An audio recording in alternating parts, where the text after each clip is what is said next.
Hi YouTube, Coinpicker here. Yesterday I went to the flea market with Coinpicker Jr. and we hadn't been there for a good 3 weeks. These are our coin finds. Now, most of these coins were 50 cents each and got a little deal here and there, and some of them were a few dollars. And I've repackaged them, identified them, graded them, and priced them according to catalog value or in reference to spot silver value. And the first one is a 1 paisa coin from the princely states of Baroda in India from 1886. And what's neat is it's very thick and chunky. And also it's on a 90-degree rotated die. See, the symbol in the middle is actually a horse's hoof and a sword. Pretty interesting, very symbolic. Next, we have a transportation token from my country, Canada, but it's from the Atlantic side of the country, the eastern side, in Quebec. What I liked about it was the graphics. See that bus in the middle? And also, it's in French, because we're a bilingual country, French and English. I live on the English side, and Quebec, where this token is from the French side. So it says, bon pour un passage, good for one passage. Pretty nifty. Then we have a Prussian coin from 1857, German states, 1 Pfennig. Basically equivalent to 1 penny.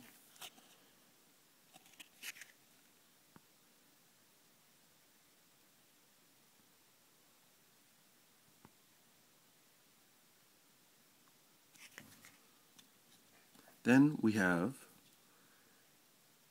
a half sen from Japan from 1877.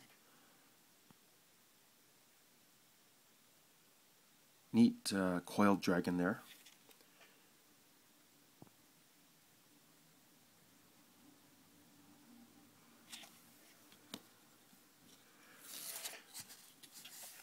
Then we have a Qing Dynasty 1 cash coin from the Leung Emperor from 1736. Now it sounds impressive, but these things are very common and it's only worth about $1. But whenever I see them cheap, I always pick them up. Just because during the coin shows I always have a big box of these carded and people like to root through it. Then we have a 1966 silver peso. Now for 50 cents it was a pretty good deal because I know these things are 10% silver. So I think it's equivalent to like a silver dime of silver. But they're nice, big, chunky. Then we have a 1931 sixpence from Great Britain.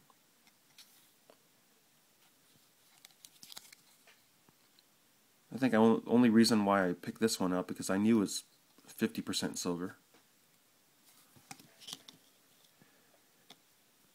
And then this one was a bit of a gamble, but it was only 50 cents. Because the toning, it looked like some sort of silver, but from South Africa, but it was very late issue, 1960, 1 shilling. But I did check it, and it is 50% silver listed in the catalog. Then we have some spendable currency. Well, spendable in Japan, that is. It's a 50 yen coin.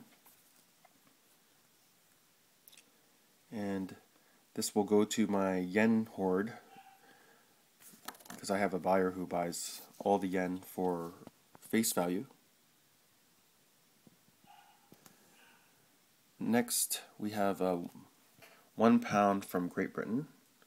Same thing. I don't have a buyer for it, but basically I amassed these, so in the future, if I ever go traveling or someone I know goes traveling, then they'll be useful. And then this one is a 3 pence from 1911 from Great Britain. I paid $3 for it, but the vendor I knew actually threw in a few of these 50-cent coins that I picked out. So it was still a pretty good deal, and it's worth $5. But the only reason why I bought it because I thought because it didn't have the D, meaning pence, on the coin, that it could have been one of those Monday monies, which is once a year, I believe. During a birthday of the one of the members of the royal family, people line up and they are handed out, or a certain number are handed out, a little velvet bag by the members of the staff of the royal family. These sort of coins that only have like I think 1 all the way to 4 pence denominations, but it doesn't have a denomination itself. It just says 1 to 4, like 1, 2, 3, and a 4. And they give them the number of coins that add up to the age of the monarch, or that particular monarch. And those sets are usually very valuable. Even the individual coins are as well. And I'd say roughly about $20, $30 each. But no, this is just a regular one. It was worth the risk. This coin, this lady had a bunch of miscellaneous stuff on the table, and I recognized it as a commemorative quarter, but a collector's issue, because it has the whiteness of silver, and it's sterling silver. And I asked her, how much is this? She said $5. She was just making up a number in the air. And I said, how about $2? And she said, $3. And I said, sold. So I know the silver content's worth these days at least $5, being sterling. And it is a proof coin, but it's been handled a bit. So for $3, can't go wrong. And then I saw this chunky silver coin in the $3 bin. It's from Bulgaria, 1934, 50 leva, 50% silver. Now that doesn't look like a L, but in their language, they have a different set of alphabet. Cyrillic, I guess. But it was really tough to look this up in the coin catalog, just because they have their own alphabet. But I did find it. I knew it was one of those Cyrillic countries. When you look at this writing, it sort of reminds you of like Russian, Poland, Ukraine, that kind of area. So $3, worth about $8, not bad. And then this interesting coin, it looks like your regular penny, but it cost me $3. 1968,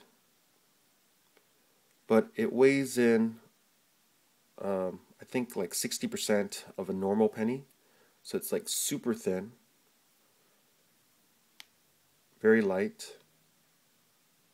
So I think this is some sort of error, like a wrong planchet. Just to compare, this is a regular penny of that error.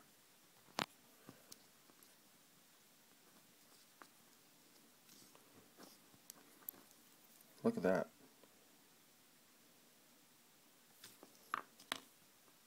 So worth the risk, $3.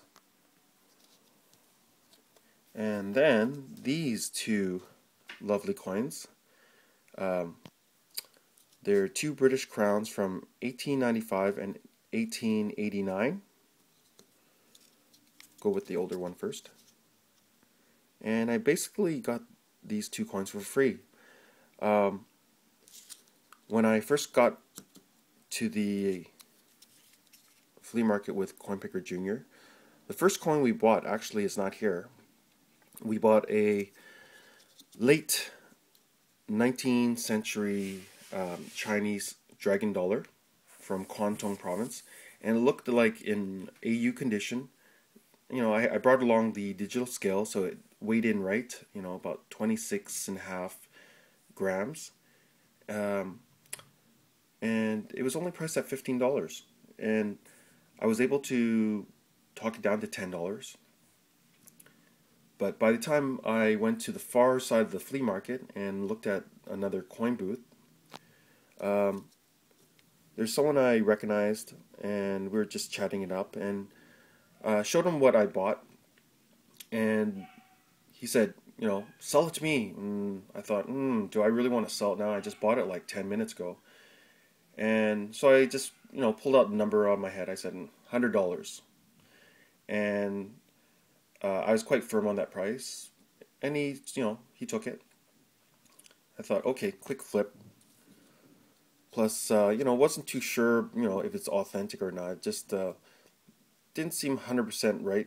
But, you know, I thought, okay, quick flip. And I ended up buying these two coins from the vendor in front of me. And originally they were like $108 for, you know, added up together.